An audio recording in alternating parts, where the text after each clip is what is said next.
महाराज शिव महापुराण तो यहां तक कहती है कि आपका कोई काम अटक रहा है, कोई काम नहीं हो रहा, बहुत परेशान हो गए, बहुत थक गए उस काम के लिए, सबके हाथ भी जोड़ लिए, सबके पास होकर आ गए, पर वो काम बढ़ ही नहीं रहा, तो निवेदन करते हैं घी के दिए में काली तिल डालकर सोमवार के दिन शंकर जी के मंदिर के सामने तुमरुका जी का नाम लेकर दिया लगाकर, जिस काम को तुमने दुनिया के आगे कहकर देख लिया, कर देख लिया, नहीं हुआ, उस कार्य को एक बार दिया लगाकर निवेदन कर फिर जाकर देखना, काम आगे बढ़कर ही रहेगा, छूटेगा नहीं, अग्रणी। कोई सहज नाम नहीं है तुमरुका जी का। कौन है तुमरुका?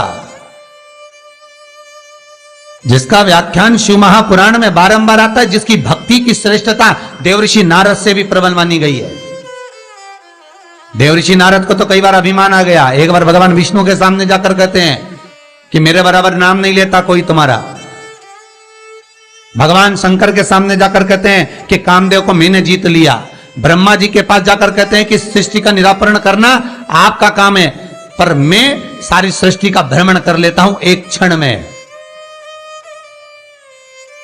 जो देवऋषि नारद इंद्र के सामने जाकर कहते हैं कि तुम्हें सत्ता का आधिपत्य जताना नहीं आता, आधिपत्य कैसे कहते हैं वो जानते नहीं हो आप, वो देवऋषि नारद जिनके भीतर भजन का बल, तप साधना का अहंकार इतना ज्यादा हो गया था कि देवताओं को भी कई बार देवऋषि नारद को नीचा दिखाने के लिए बंदर का मुख लगाना पड़ा था, अहंकार को छोड़ने के। पर उसमें भी प्रबल तुमरुका जी जो शिव महापुराण की कथा कर रहे हैं, उसमें भी प्रबल।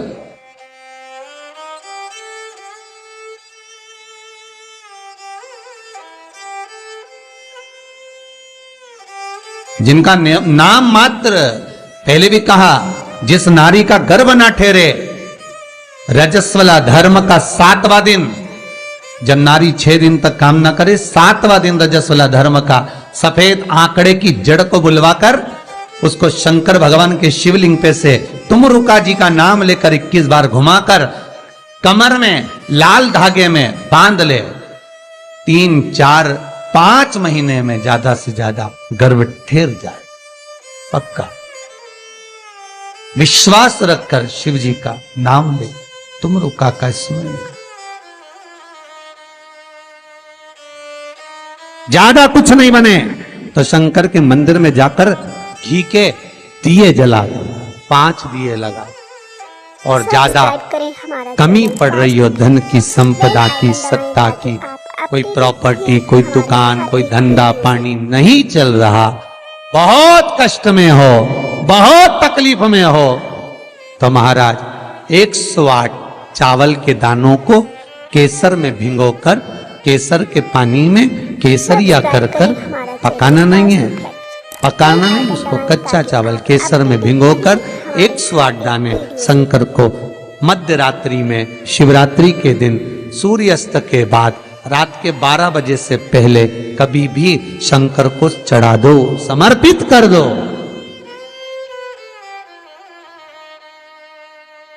सब्सक्राइब करें हमारा channel Vastu facts, bell icon दबाएं ताकि आप अपडेटेड रहें। और वही अक्षत के दाने उठाकर वापिस रख लेना ब्रह्म मुहूर्त में सुबह 4 बजे, बस फिर बाबा पे सौंप देना। जितनी शिवरात्रियां आती जाएंगी उतना धन बढ़ता चले जाएगा, बाबा पर संपूर्ण इतने उपाय, और सारे उपाय यहीं से बताए जाएंगे, नीचे से कुछ नहीं। नीचे उतरने के बाद हमें कोई मतलब ही नहीं, हम क्या बोले ना बोले हमें उससे मतलब नहीं। ये व्यासपीठ श्री सुखदेव जी की है, ये व्यासपीठ श्री व्यास जी महाराज की है, ये व्यासपीठ श्री सूत जी महाराज की है, और ये व्यासपीठ इन सबसे पहले मेरे देव अधिदेव महादेव की है, जिन्होंने अमर गुफा में अमर कथा माता पार्वती को श्रवण कराई थी। बाकी के तो सुखदेव जी, व्यास जी, सूत जी, ये सब बात के, पर सबसे पहला वक्ता मेरा शिव है, तो ये शंकर की गादी पे से जो निकल गया, शंकर की गादी पे से जो बोल दिया, बस उसका अनुभव आप करो और कर कर जरूर देखना, उसका अनुभव कर कर।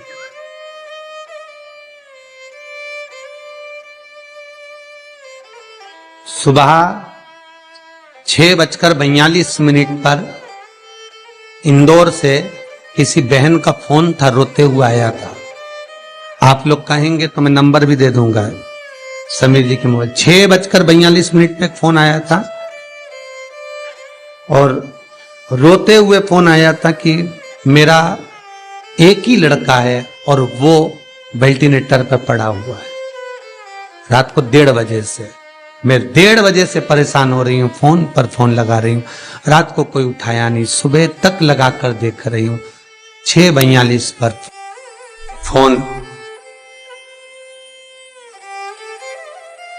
प्रयास रहता है सब उठाते हैं, रात को सब सो गए, सुबह लेट नींद खुली, हम ही हाथ में फोन आ गया और हमने उठा लिया। हमने कहा बहन क्या बात है? बच्चा वेंटिलेटर पर है, उपाय करा कोई सा? डॉक्टर अंदर जाने नहीं दे रहे। बच्चे के कपड़े हैं घर में, है पुराना कपड़ा है जो पहनता हो रोज डेली में, कोई लोवर टी शर्ट कुछ ऐसा, हाँ है। बस उस कपड़े को रख, एक कलश में अच्छा पानी भर ले और उसी में दूध डालकर, बेलपत्री डालकर शिव को समर्पित करना प्रारंभ कर दे। 11:30 बजे दोपहर में फोन था, वेंटिलेटर हट चुका है और बालक स्वस्थ हो गया। करना आपको है, हम तो केवल बता सकते हैं, और वो भी ये शिव महापुराण में जो लिखा होगा, स्कंद पुराण में जो दिया होगा, इन पुराणों में जो होगा वो बताना है, इससे हटकर कुछ नहीं। ऐसी फालतू बातें ढेर सारी तो बताने वाले ढेर सारे पड़े। पत्रिका दिखाने जाओ, तुम्हारे ऐसा कर देंगे, वास्तु शास्त्री के पास जाओ, ये पाइप बदल दो, ये कमरा बदल दो, ये जगह बदल दो, किसी के कोई के पास भी जाओगे तो कुछ ना कुछ तो दे ही देगा। और यहां से तो केवल ना कोई भभूति है, ना कोई हमारे पास में जल है, ना हमारे पास में कोई बेल है, ना हमारे पास में कोई बाबा जोगी है। हमारे पास में तो ये शिव महापुराण है। इसमें जो बाबा ने लिख दिया, शंकर जो कर दिया, कह दिया, बोल दिया, बस उसी का स्मरण आप कर लीजिए। मुझे विश्वास है वो दुनिया का दुख हरने वाला आपके दुख भी हर लेगा, इतना विश्वास रखता हूं। कितना सुंदर संवाद शिव महापुराण की कथा कहती है, कितना सुंदर कहती है कि आप किसी मंदिर में, शिवरात्रि हो, सावन का महीना हो, शंकर जी के मंदिर में अगर अर्चना चल रही है, उपासना चल रही है, पूजन चल रही है, अगर मालूम पड़े शिव के मंदिर में आज त्योहार वाला दिन है, सावन का दिन है, शिवरात्रि का दिन है, भगवान के तो सभी भगत आएंगे, हजारों लोग आएंगे। भाई सास अगर बीमार है तो मिलने तो बहन बेटी भी आएगी, कोई भी आएगा, भले तुम्हारा लड़ाई हो चाहे झगड़ा हो, आएंगे तो सब ना। नहीं आएंगे तो लोग कह देंगे बताओ अम्मा बीमार पड़ी रही और जीजी एक दिन देखने नहीं आई, बोलेंगे कि नहीं बोलेंगे? सावन का सोमवार, शिवरात्रि का दिन अगर कोई शंकर के मंदिर नहीं जाएगा तो लोग क्या कहेंगे? बताओ आज शिवरात्रि के दिन घर में पड़ी हुई है, भगवान के मंदिर नहीं गई, कितना बुरा लगेगा। घर में सास बीमार पड़ी रहे और नंदों से कितनी भी लड़ाई हो, भाभियों से कितनी भी लड़ाई हो, देवरानी जेठानी से कितनी भी लड़ाई हो, अगर एक नहीं आए ना, अभी देवरानी देखने नहीं आए तो जेठानी आग लगाने में पीछे नहीं हटेगी। देख लो, सास ने पूरा भर दिया, एक दिन देखने नहीं आई, देख लो। अरे बोलो तो जितने ऑनलाइन सुन रहे हो, सही है कि गलत है? तुरंत कहिए। और शंकर भगवान की आराधना कोई तो निवेदन है